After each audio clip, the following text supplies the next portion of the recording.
Dalam nama Bapa dan Putra dan Roh Kudus. Allah Bapa yang penuh kasih, puji syukur kami aturkan kepadamu bahwa Engkau memberikan kepada kami suatu otoritas, suatu kuasa, suatu kekuatan, suatu perintah yang bisa mengubah, yang bisa memberikan manfaat besar, menyalurkan rahmat kepada orang lain dan kepada siapapun. Terima kasih Tuhan atas anugerah ini. Demi Kristus Tuhan dan pengantara kami. Amin. Para saudara, ada satu hal yang penting, yang mendasar, yang kita bisa belajar dari Santo Nabi Elia. Dalam minggu ini kita banyak mendengar, melihat, membaca bagaimana Elia punya kuasa yang dahsyat. Ya. Dia bisa mengalahkan nabi-nabi palsu, dia bisa membangkitkan orang mati, dia bisa melakukan karya-karya mujizat yang luar biasa. Ada satu kata yang menurut saya penting kita sadari, yaitu otoritas. Otoritas suatu kuasa yang Tuhan berikan kepada kita. Dengan penuh keyakinan, dengan penuh kepastian, dengan penuh kekuatan. Tidak akan ada hujan selama 3,5 tahun. Dan Elia juga berkata akan ada hujan sebentar lagi. Setelah ia berdoa. Selamat, ya, berlutut bersujud kepada Tuhan. Saudara.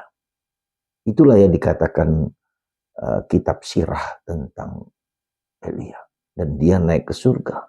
Dia angkat ke surga lewat dengan kuda berapi. Ya. Saudara,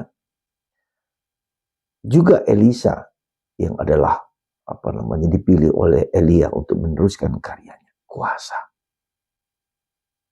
Otoritas. Bagaimana itu bisa juga dalam diri kita? Orang punya kuasa, punya daya, punya otoritas ilahi yang Tuhan berikan kepada kita.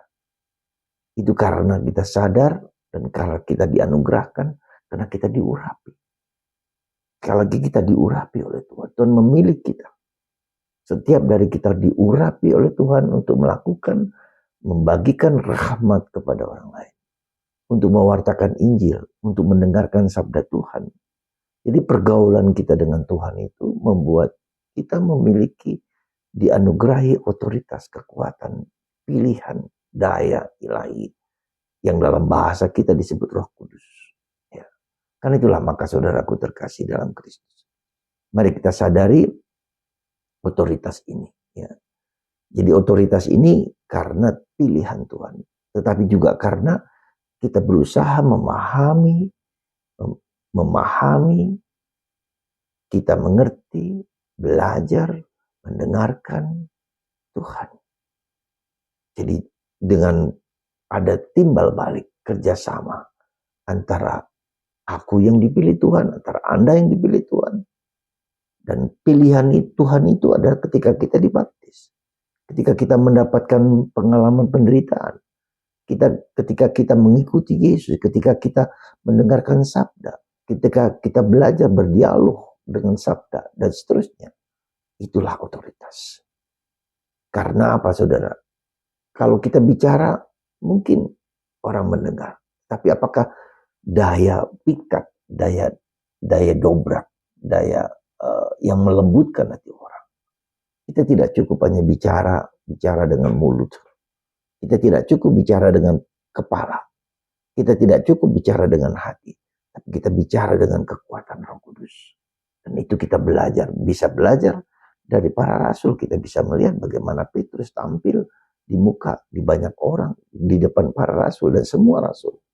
Sekali lagi para saudara, mari kita mohon rahmat Roh Kudus ini.